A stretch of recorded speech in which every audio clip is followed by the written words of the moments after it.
Donald ট্রাম্পের কাছে তেহরানে সামরিক অভিযানের সবকটি অপশন তুলে ধরেছে মার্কিন সেনাবাহিনী। এখন পর্যন্ত চূড়ান্ত সিদ্ধান্ত নেননি ট্রাম্প, তবে আন্দোলনকারীদের বাঁচাতে হামলার বিকল্প নেই বলেও মনে করছেন তিনি। সাহায্য আসছে, শেষ হতে যাচ্ছে দীর্ঘ দুঃস্বপ্নের রাত। স্বৈরতন্ত্রের বিরুদ্ধে তোমাদের সাহসিকতা আর সংকল্প ডোনাল্ড ট্রাম্পের নজরে এসেছে। আবারও মহান হতে যাচ্ছে ইরান। রিপাবলিকান সিনেটর লিন্ডসে গ্রাহামের এমন পোস্টে এখন উত্তপ্ত মধ্যপ্রাচ্য, কারণ যে কোনো মুহূর্তে ইরানে হামলা করতে যাচ্ছে যুক্তরাষ্ট্র।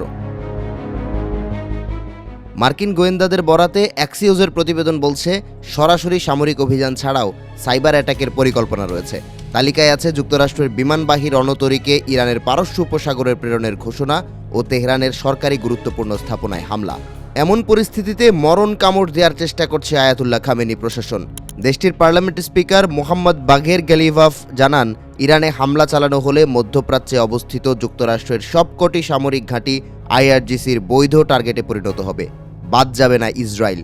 হামলার বিপরীতে পাল্টা হামলা আরও ভয়াবহ হবে বলেও উল্লেখ করেন তিনি। ইরান সেনাবাহিনীতে ঘোষণা করা হয়েছে রেড লাইন, অন্যদিকে হাই অ্যালার্ট জারি করা হয়েছে ইসরায়েলে। ইতোমধ্যেই মার্কিন পররাষ্ট্রমন্ত্রী মার্কো রুবিওর সঙ্গে ফোন আলাপ করেছে ইসরায়েলি প্রধানমন্ত্রী বেনিয়ামিন নেতানিয়াহু, যদিও ফোন আলাপের বিস্তারিত প্রকাশ করা হয়নি। এরপরই সাপ্তাহিক মন্ত্রিসভা বৈঠকে যোগ দিয়ে নেতানিয়াহু জানান, তেহরানে খামেনি শাসনের পতন হলে আবারও অংশীদারে পরিণত হবে ইরান ও ইসরায়েল। আন্দোলনকারীদের নায়ক ও সাহসী আখ্যা দিয়ে তাদের পাশে থাকার ঘোষণা পুনর্ব্যক্ত করেন তিনি। জানান, শীঘ্রই একনায়কতন্ত্র থেকে মুক্ত হবে ইরানি জনগণ।